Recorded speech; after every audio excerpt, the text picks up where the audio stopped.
আমরা তেলাপোকা, আর শিক্ষামন্ত্রী পদত্যাগ না করা পর্যন্ত আমরা এখান থেকে নড়ব না। রাজধানী দিল্লির রাজপথে দাঁড়িয়ে বুক চিড়ে এই স্লোগান দিচ্ছে ভারতেরই একদল তরুণ। কিন্তু নিজেদের হঠাৎ তেলাপোকা বলে দাবি করার কারণ কি?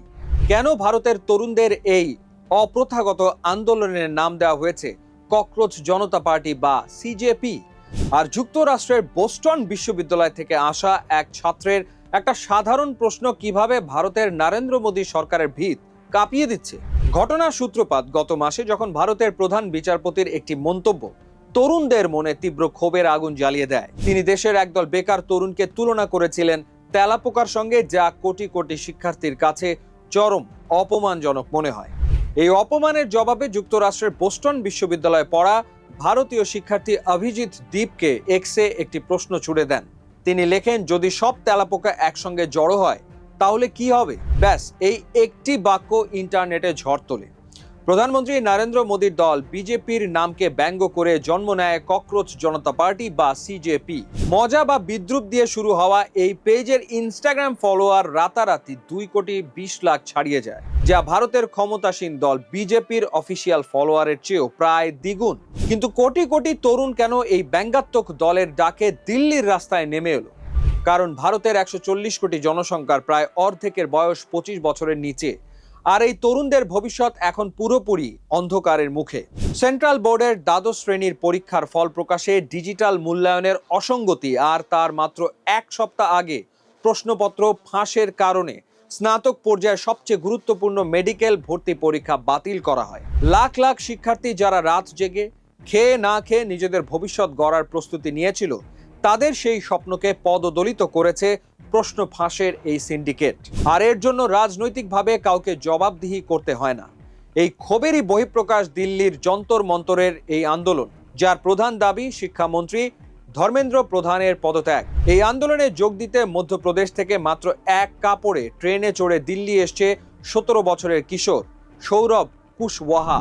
এসছে ডেলিভারি বয় আফতাব, যে বলে একদিন কাজ না করলে হয়তো রাতের খাবারের অর্থ জুটবে না, তারপরও অপরাধী মন্ত্রীর পদত্যাগ দাবি করাটা আমাদের দায়িত্ব। আমেরিকা থেকে দিল্লি পৌঁছানো মাত্রই গ্রেফতারের ভয় ছিল আন্দোলনের নেতা অভিজিৎ দীপকের। তিনি উচ্চকণ্ঠে বলেন, এদেশের প্রতিটি মাই ভয় পান যে তার সন্তান যদি রাজনীতি নিয়ে কথা বলে তবে তাকে গ্রেফতার করা হতে পারে। কিন্তু সেই ভয়ের দেয়াল ভেঙে তরুণরা আজ বুক চিতিয়ে দাঁড়িয়েছে। পরিস্থিতি এমন দাঁড়িয়েছে যে সেখানে কর্তব্যরত পুলিশ অফিসার শিবানী, যার নিজের মেয়েও এই আন্দোলনে আছে, তিনিও প্রশ্ন তুলছেন, একটা সময় তো আসে যখন মানুষের রাস্তায় নামা ছাড়া আর কোনো উপায় থাকে না, তাই না?